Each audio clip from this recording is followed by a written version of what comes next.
Hi friends, ఈరోజు వార్తల్లో నిలిచిన కరెంట్ అఫైర్స్లోని మొదటి అంశం క్యాన్సర్ నిర్ధారణలలో నానో స్థాయి ఖచ్చితత్వం అనేది సరికొత్త ఆర్టిఫిషియల్ ఇంటెలిజెన్స్ సాధనాన్ని అభివృద్ధి చేసిన శాస్త్రవేత్తలు దీన్ని సాధారణ కణాలకు క్యాన్సర్ కణాలకు మధ్య వైరుధ్యాన్ని ఆద్యంత ఖచ్చితత్వంతో గుర్తించే ఒక కృత్రిమ మేధను స్పెయిన్ పరిశోధకులు అభివృద్ధి చేశారు.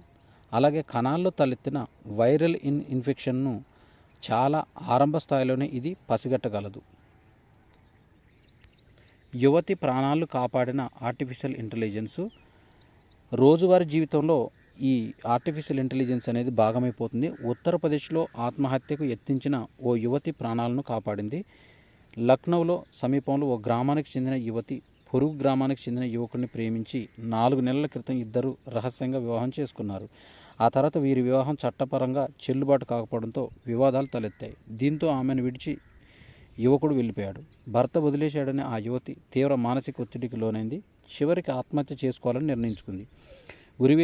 వేసుకునే ముందు తాను ఎందుకు ప్రాణాలు తీసుకోవాలని అనుకుంటుందో వీడియో సోషల్ మీడియాలో పోస్ట్ చేసింది. కొద్ది సమయంలోనే ఆ వీడియో వైరల్గా మారింది.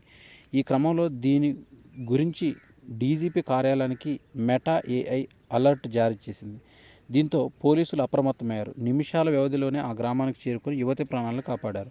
అనంతరం ఆమెకు కౌన్సిలింగ్ ఇచ్చారు. ఈ ఘటనపై కేసు నమోదు చేసిన పోలీసులు నిందితుడిని అరెస్ట్ చేశారు. 23వ లా కమిషన్ను ఏర్పాటు చేశారు కేంద్ర ప్రభుత్వం.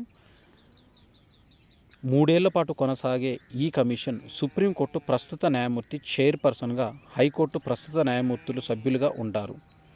ఈ మేరకు సోమవారం రాత్రి కేంద్ర ప్రభుత్వం గెజిట్ నోటిఫికేషన్ విడుదల చేసింది. ఈ కమిషన్లో చైర్పర్సన్, మరో 4 సభ్యులుంటారు. 23వ లా కమిషన్ కాల వ్యవధి ఆగస్టు 31తో ముగిసిపోవడంతో ఈ 23వ లా కమిషన్ను ఏర్పాటు చేసింది. రహదారులపై వాహన వేగాన్ని గుర్తించే పరికరాలను వినియోగించండి అంటూ రాష్ట్రాలకు సుప్రీంకోర్టు ఆదేశాలు జారీ చేసింది. Section motor vehicle act, motor వాహనాల చట్టంలోని సెక్షన్ 136A రూల్ నెంబర్ 167Aను అమలు చేయాలని, వాహన చోదకుల్లో రహదారి క్రమశిక్షణను పెంపొందించేలా చేయడానికి ఈ చట్టాలను రాష్ట్ర వ్యాప్తంగా అమలు చేయాలని సూచించింది. అయితే కేంద్రపాలిత ప్రాంతాలు సుప్రీంకోర్టు ఆదేశించిన అతివేగం రహదారి నిబంధనలు ఉల్లంఘించే వాహనదారులకు ఎలక్ట్రానిక్ ఉపకరణాల ద్వారా గుర్తించి సంబంధిత దృశ్యాల ఆధారంగా చలానాలు జారీ చేయాలని కోరింది. మోటార్ వెహికల్ యాక్టులోని section 136A read with rule 167A అమలుకు తీసుకున్న చర్యలేమిటో తమకు తెలియజేయాలని justice Abhay S Oka, justice Augustine, justice Mahis ధర్మాసనం సోమవారం పశ్చిమ బెంగాల్, మహారాష్ట్ర, తమిళనాడు, కర్ణాటక, కేరళ రాష్ట్రాలకు ఆదేశించింది. రైతుల సమస్యల పరిష్కారానికి ఉన్నత స్థాయి కమిటీను నియమించింది supreme court.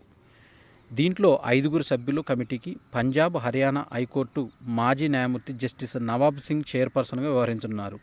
Justice Suryakant, justice Ujjal భుయాన్తో కూడిన సుప్రీంకోర్టు ధర్మాసనం ఈ మేరకు ఆదేశాలు ఇచ్చింది. అత్యున్నత స్థాయి కమిటీ ఈ వారంలోనే సమావేశం కావాలని, రైతుల న్యాయబద్ధమైన సమస్యల పరిష్కారాన్ని ప్రయత్నించాలని సూచించింది. నిందితుల ఇళ్లను కూల్చడమేంటంటూ బుల్డోజర్ సంస్కృతిపైన సుప్రీంకోర్టు ఆగ్రహం వ్యక్తం చేసింది. నిందితుడన్న కారణంతో ఏ వ్యక్తినైనా ఇంటినైనా ఎలా కూరుస్తారని కోరింది. ఉత్తరప్రదేశ్ తరపున దీంట్లో justice BR Gavai, justice KV Vishwanath ధర్మాసనం నేరంలో భాగస్వామి అయినంత మాత్రాన కారణంతో నిందితుడి స్థిరాస్తిని ధ్వంసం చేయడం సరికాదని ఆ రాష్ట్ర ప్రభుత్వ అభిప్రాయాన్ని ఉత్తరప్రదేశ్ తరపున హాజరైన సోలిసిటర్ జనరల్ తుషార్ మెహతా న్యాయస్థానానికి తెలిపారు. మున్సిపల్ ఇతర చట్టాలను అతిక్రమిస్తే నిర్మాణాలను కూల్చాలన్నది యూపీ ప్రభుత్వ విధాన నిర్ణయమని తెలిపారు. ఉత్తరప్రదేశ్లోని బహరాయిచ్ జిల్లాలో తోడేళ్ల సంచారము ప్రజలకు నిద్ర లేకుండా చేస్తుంది. గత కొన్ని నెలలుగా ఈ జిల్లాలో మహాసి ప్రాంతంలో వీటి వరుస దాడుల్లో పలువురు ప్రాణాలు కోల్పోయారు. అయితే దీనికి అటవీశాఖ అధికారులు ఆపరేషన్ బేడియా అనేది తీసుకొచ్చారు. ఉత్తరప్రదేశ్లో ఆపరేషన్ బేడియా అనేది తీసుకొచ్చారు. ఇప్పటి వరకు 4 పట్టుకున్నారు. మిగతా రెండింటిని బంధించేందుకు వినూత్న ప్రయత్నాలు చేస్తున్నారు. చిన్నారుల మూత్రంతో తడిపిన రంగురంగుల టెడ్డీ బొమ్మలను తోడేళ్లు విశ్రాంతి తీసుకుంటున్న ప్రాంతాల్లో ఏర్పాటు చేశారు. సాధారణంగా ఈ తోడేళ్లు చిన్నారులపై ఎక్కువగా దాడి చేస్తాయి. అందుకే పిల్లలను భ్రమించేలా రంగుల బొమ్మలకు వారి దుస్తులు వేసి వాటిని చిన్నారుల మూత్రంతో తడిపామని అటవీ శాఖ అధికారి అజిత్ ప్రశాంత్ సింగ్ తెలిపారు. ఉత్తరప్రదేశ్ చేపట్టిన కార్యక్రమం పేరు ఆపరేషన్ బేడియా. సెబీ చైర్పర్సన్గా ఉంటూనే ఐసిఐసిఐ సేవలు మాధవి పూరి బచ్చుపైన కాంగ్రెస్ ఆరోపణలు చేసింది. పదవి విరమణ తర్వాత ఆమెకు ఎలాంటి వేతనం చెల్లించలేదని బ్యాంకు కూడా స్పష్టతను వ్యక్తం చేసింది. ఈ సెబీ చైర్మన్ పైన జి సుభాష్ చంద్ర ఆరోపణలు చేశారు. పారాలింపిక్స్లో భారత్కు ఒకే రోజు 7 పతకాలు దక్కాయి. బ్యాడ్మింటన్లో నితేష్కు, జావెలిన్ త్రోలో సుమిత్కు స్వర్ణ పతకాలు, రజతాలు నెగ్గిన సుహాస్, తులసిమతి, యోగేష్, ఆర్చరీలో శీతల్ రాకేష్ జోడికి కాంస్య పథకం, షట్లర్ మనీషాకు కాంస్య పథకం అనేది దక్కింది. దీంట్లో డేనియల్ బ్రిటన్తో జరిగిన ఫైనల్లో నితేష్ 21-14, 18-21, 23-21తో గెలుపొందాడు. నిర్ణాయక 3వ గేమ్లో నితేష్ 2 సార్లు మ్యాచ్ పాయింట్లను కాపాడుకొని నెగ్గారు. ఇక తులసిమతి 17-21, 10-21తో యాంగ్ కియా జియా చైనా చేతిలో ఓడింది. కాంస్య పథకం మ్యాచ్లో మనీషా 21-12, 21-8తో కేథరిన్ రోసెన్ గ్రేన్ డెన్మార్క్పై విజయం సాధించింది. పురుషుల సింగిల్స్లో SL4 కాంస్య పథక మ్యాచ్లో భారత ప్లేయర్ సుకాంత్ కదం 17-21, 18-21తో ప్రెడి సెతియవాన్ ఇండోనేషియా చేతిలో ఓడిపోయారు. రైలు ప్రమాదం నుంచి ఒలింపిక్ స్వర్ణ పథకం వరకు నితీష్ కుమార్ స్ఫూర్తిదాయకమైన ప్రయాణం అనేది కొనసాగింది. 2009లో నితీష్ కుమార్ వయసు 15 సంవత్సరాలు. అప్పటికి ఆటలంటే చాలా ఇష్టం ఉండేది. నితేష్ తన విశాఖపట్నం వద్ద జరిగిన రైలు ప్రమాదంలో తన కాలును కోల్పోయాడు. కోలుకునే క్రమంలో సుదీర్ఘకాలం పాటు ఆసుపత్రి బెడ్ పైన ఉండిపోయాడు. నితేష్కు Indian Institute of Technology IIT మండీలో సీటు సంపాదించాడు. అక్కడ ఇంజనీరింగ్ చేస్తున్న సమయంలోనే బ్యాడ్మింటన్ ఆటపైన ఆసక్తి పెరిగింది. పారా షట్లర్లు ప్రమోద్ భగత్ను చూసి అతను స్ఫూర్తిని పొందాడు. ఆటగాడిగా ఉండాలంటే ఎంత ఫిట్గా ఉండాలనే విషయంలో కోహ్లీ నుంచి ప్రేరణ పొందినట్లు నితేష్ చెప్పాడు. భారత వెటరనరీ షట్లర్ సైనా నెహ్వాల్ త్వరలోనే రిటైర్మెంట్ నిర్ణయం వెలువరిస్తారని చెప్పింది. ఈ చానాలుగా పోటీలకు దూరంగా ఉన్న సైనా నెహ్వాల్ ఆర్థరైటిస్ కీళ్ళ నొప్పుల నుంచి ఇబ్బంది పడుతుంది. దీనివల్ల రెగ్యులర్ ప్రాక్టీసు పోటీలు కుదరడం లేదని 34 ఏళ్ల ఈ ప్రపంచ మాజీ నెంబర్ 1 ప్లేయర్ చెప్పింది. ఈ నేపథ్యంలో ఈ ఏడాది చివరికల్లా తన బ్యాడ్మింటన్ భవిష్యత్తుపైన తుది నిర్ణయం తీసుకుంటానని ఆమె వెల్లడించింది. ఫార్ములా 4 ఇండియన్ ఛాంపియన్షిప్ అనేది బ్లాక్ బర్డ్స్ రేసర్కు తొలి స్థానం అనేది దక్కింది. ఇండియన్ రేసింగ్ లీగ్లో భాగంగా జరిగిన FAI ఫార్ములా 4 ఇండియా ఛాంపియన్షిప్లో Hyderabad Black Birds racer Akhil Alikhan సత్తా చాటాడు. ఆదివారం చెన్నై నైట్ సర్క్యులర్లో జరిగిన ఈ పోటీల్లో 2వ రౌండ్లో దక్షిణాఫ్రికాకు చెందిన అలీఖాన్ విజేతగా నిలిచాడు. కారులో సాంకేతిక లోపం కారణంగా తొలి రౌండ్ నుంచి అనూహ్యంగా బరిలో నుంచి తప్పుకున్న ఆలీ 2వ రౌండ్లో అంచనాలకు అనుగుణంగా రాణించాడు. గ్రిడ్లో 4వ స్థానం నుంచి మొదలుపెట్టిన అతను వేగంగా దూసుకుపోయాడు. హిందుస్థాన్ ఏరోనాటికల్ లిమిటెడ్కు చైర్మన్ అండ్ మేనేజింగ్ డైరెక్టర్గా DK సునీల్ 31 ఆగస్టు 2024న నియమితులయ్యారు. ఇతను CB అనంతకృష్ణన్ స్థానంలో DK సునీల్ CMDగా హిందుస్థాన్ ఏరోనాటికల్ లిమిటెడ్కు ఈ CMDగా నియమితులయ్యారు. హిందుస్థాన్ ఏరోనాటికల్ లిమిటెడ్ అనేది నవరత్న హోదా పొందిన పబ్లిక్ సెక్టార్ అండర్టేకింగ్ కంపెనీ. ఇది పారాలింపిక్స్లో ఇండియాకు చెందిన రుబీనా ఫ్రాన్సిస్ బ్రాంజ్ మెడల్ను గెలుచుకుంది. 31 ఆగస్టు 2024లో ఈ ఫైనల్లో ప్యారిస్ ఒలింపిక్స్లో 211.1 పాయింట్లతో 3వ స్థానంలో ఈ పథకాన్ని గెలుచుకుంది. షేర్హా జవాన్ మర్ది ఇస్లామిక్ రిపబ్లిక్ ఇరాన్ ఇతను బంగారు పథకాన్ని గెలుచుకున్నాడు. ఇతను స్కోరు 236.8. ఐఎస్ఎల్ ఆర్గాన్ టర్కీకి చెందిన సెకండ్ ప్లేస్లో ఈమె ఈ 231.1 పాయింట్లతో సిల్వర్ మెడల్ను గెలుచుకుంది. ఇండియాకు చెందిన నిషేద్ కుమార్ సిల్వర్ మెడల్ గెలుచుకున్నాడు హై జంప్లో T47 క్లాసులో. పారాలింపిక్స్లో సెప్టెంబర్ 1, 2024 ఇతడు ఈ హై జంప్లో ఈ సిల్వర్ మెడల్ను గెలుచుకున్నాడు. ఇతను హైట్ 2.04 మీటర్లు హై జంప్లో ఈ పథకాన్ని పొందాడు. USA Roderick Townsend won the gold medal. ఇతను బంగారు పథకం యుఎస్ఏకి చెందినవారు. ఇతను 2.12 మీటర్లతో స్వర్ణ పథకాన్ని చేజిక్కించుకున్నాడు. జార్జియా మెర్గ్యూ బ్రాంజ్ మెడల్ను గెలుచుకున్నారు 2 మీటర్ల ఎత్తు దూకి. Air marshal Tejinder Singh deputy chief air staff పదవిని స్వీకరించాడు. ఇండియన్ ఎయిర్ ఫోర్స్ న్యూఢిల్లీలో సెప్టెంబర్ 1న ఇతను ఎయిర్ మార్షల్గా పదవి బాధ్యతలు చేపట్టారు. ఇతను నేషనల్ డిఫెన్స్ అకాడమీ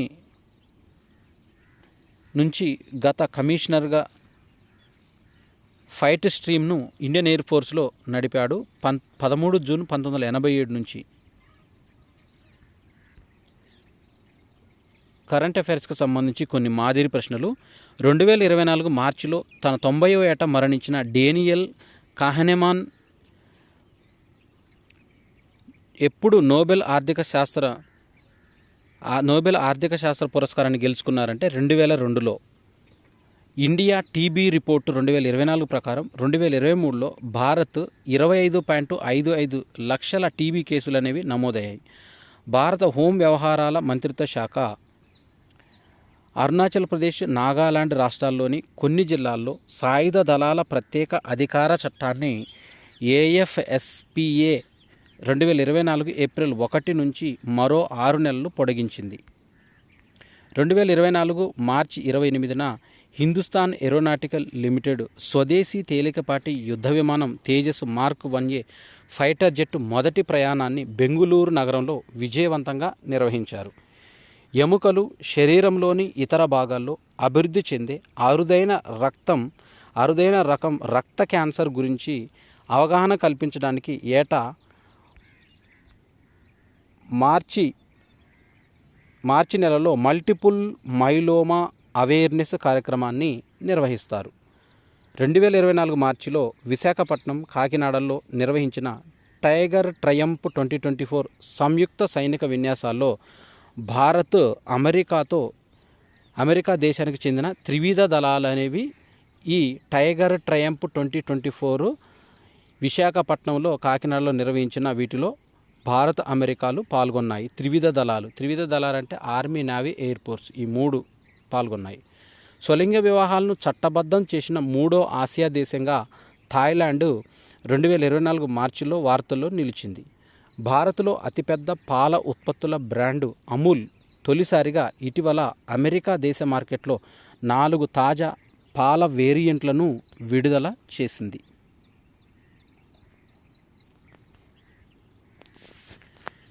ఈనాడు CSR కార్యక్రమం లక్ష్య అథ్లెట్ దీప్తి జివాంజీ పారాలింపిక్స్లో అదరగొట్టింది. మహిళల 400 మీటర్ల T20 విభాగంలో ఆమె ఫైనల్కు దూసుకెళ్లింది.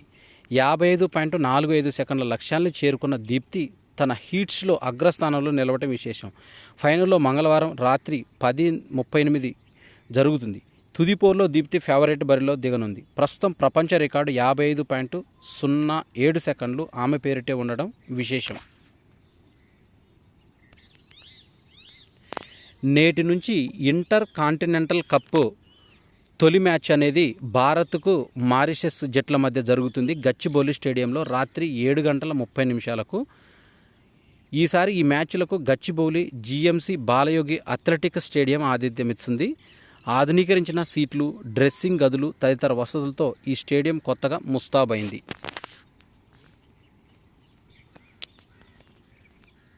రెండు చేతులు లేకున్నా గురి చూసి బాణాలను విసిరి కాళ్ళతో విల్లును పట్టుకొని భుజం సాయంతో నారిని లాగి లక్ష్యానికి శరీరంలో గుడి పెడితే అదొక అద్భుతము. శీతల్ దేవి అసాధ్యాన్ని సుసాధ్యం చేసిన ఘటికురాలు. ఆమె సంకల్ప బలం సొంతం. ప్రపంచవ్యాప్తంగా ఎంతోమందికి ఆమె స్ఫూర్తినిచ్చింది. ఇటీవల ప్యారిస్ ఒలింపిక్స్లో కంచు పతక పోరులో టాప్ సీడ్ శీతల్ రాకేష్ వీరి జంట 156, 155 తేడాతో ఎల్నోరా మాటియో ఇటలీపైన విజయం సాధించారు. హోరాహోరీగా సాగిన ఈ మ్యాచ్ తొలి రౌండ్లో 38-40తో భారత్ వెనకబడింది. కానీ రెండో రౌండ్లో 40-38తో ప్రత్యర్థిని అందుకుంది. మూడో రౌండ్లో 38-39తో మళ్ళీ వెనకంజ నిలిచిన చివరి రౌండ్లో 40-38తో పతకాన్ని దక్కించుకుంది. అంతకుముందు సెమీస్లో భారత ద్వయం షూటాఫ్లో ఇరాన్ చేతిలో ఓడింది. మొదట 152-152 రెండు జట్లు సమంగా నిలిచాయి. షూటాఫ్లోనూ రెండు జోడీలు 20 చొప్పున స్కోర్ చేశాయి. ప్రత్యర్థి బాణాలు లోపలి వృత్తాన్ని దగ్గరగా ఉండటంతో భారత్కు ఓటమి తప్పలేదు.